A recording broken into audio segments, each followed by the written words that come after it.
Pousser la porte des galeries et des maisons de vente, c'est ce que propose la première édition de Monaco Art Week, qui se déroule jusqu'au 29 avril.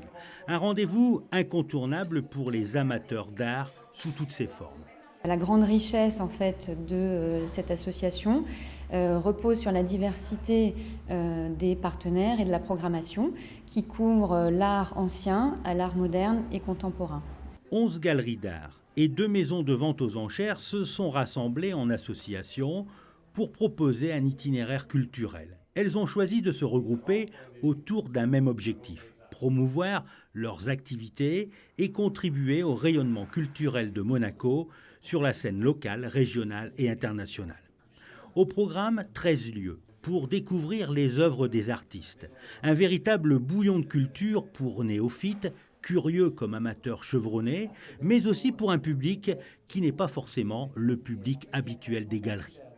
Et pour cette première en principauté, l'association a imaginé un itinéraire avec des navettes gratuites, spécialement mises à disposition pour investir tous les quartiers de la principauté, pour emmener le visiteur d'une galerie à l'autre. Le parcours se déroulera de 10h à 19h grâce à un système de navettes qui vont circuler en principauté non-stop avec 3 points d'arrêt à la Condamine, à Monte-Carlo et au Larvotto, de façon à ce que chacun puisse visiter les différents points qui sont répertoriés sur une map qui a été créée à cet effet et qui est disponible sur le site de notre association.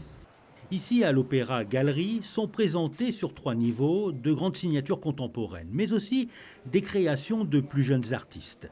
C'est vrai qu'on a un panel je dirais une sélection très éclectique chez nous, donc chez Opéra Galerie, avec des artistes qui vont de l'artiste émergent, des artistes que nous chargeons de recruter aux 4 coins du monde entier, étant donné que nous avons 13 galeries et 13 espaces situés géographiquement, vraiment aux 4 coins du monde. Donc c'est vrai que nous sommes en général à la recherche de l'artiste qui va se démarquer, de par sa créativité, de par sa technique, tout en combinant ces expositions à la fois avec des artistes bien plus confirmés et bien plus qui ont bien marqué l'histoire de l'art dans le passé. Chaque galerie dévoile une programmation inédite, comme ces tapis réalisés à la main par des artisans indiens à partir de photos de la NASA. Ils représentent de manière fidèle des détails du sol martien. Autre curiosité, cet ensemble exceptionnel créé dans les années 60 par Niki de Saint-Phal est composé de 18 pièces sculptées. On profite de cette occasion, bien sûr, pour, de façon un peu amusante et ludique, montrer l'art en 1968 d'une femme qui ensuite a fait école, Niki de Saint-Phal, et qui crée à travers 18 pièces tout son imaginaire poétique et fantaisiste. Et c'est un ensemble complet, cohérent, c'est un testament pratiquement de son œuvre et également de cette époque joyeuse, libre, l'époque de la libération de la femme, époque de mai 68, et ça fait 50 ans, donc on célèbre ça également. Et l'occasion de découvrir des artistes parfois peu connus et d'admirer des œuvres différentes, voire particulières, comme celle d'Umberto Mariani. C'est un artiste qui a une technique particulière qui est vraiment dans la mouvance et dans la continuation de ce groupe Zéro, qui est un groupe fondé par Lucio Fontana et par d'autres artistes, maîtres de ce monochrome italien. Umberto Mariani est un artiste qui a un petit peu plus de 80 ans aujourd'hui et qui a une technique particulière, comme vous le disiez tout à l'heure, une technique à partir de feuilles de plomb. Il s'occupe de donner cet effet drapé de la feuille de plomb, qui prend tout son sens par rapport au monochrome italien. Voilà. Monaco Art Week inscrit dans son parcours une toute nouvelle galerie, la galerie Retelé.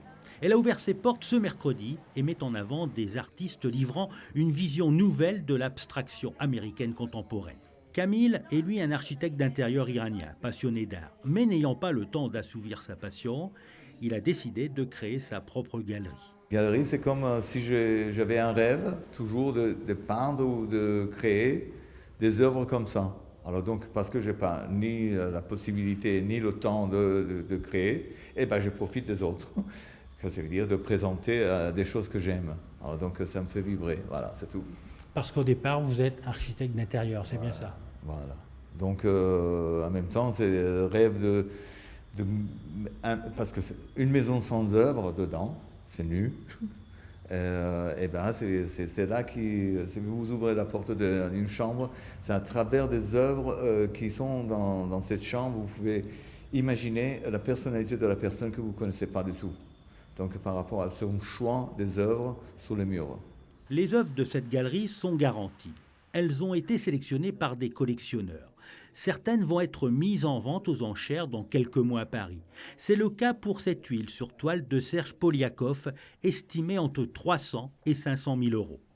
Avec la Monaco Art Week, la principauté s'enrichit d'une nouvelle manifestation et confirme ainsi qu'elle est une place importante du monde de l'art.